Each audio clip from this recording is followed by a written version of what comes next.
Here we've got Nokia 7.2, and let me show you how to download and install TikTok on the following device.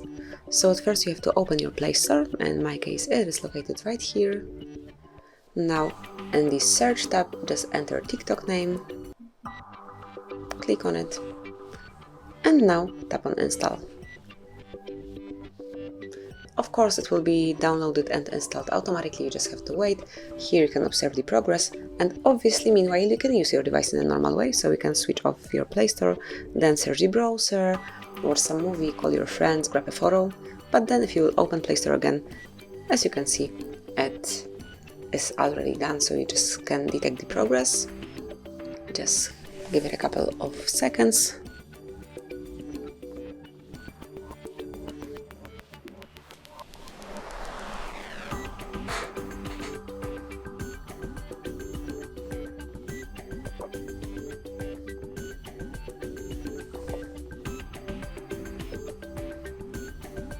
So as you can see, the application has been downloaded and now it will be installed. It is done, so you can open it either by tapping on open right here, or you can locate its icon on your home screen. It should be located somewhere over there. Okay, so here we've got it. Just tap on it and now you can smoothly use your TikTok. So you can log in with your user, you can create a new one, just do whatever you want with this app. And this is it. That will be all. Thank you for watching. Please subscribe our channel and leave the thumbs up.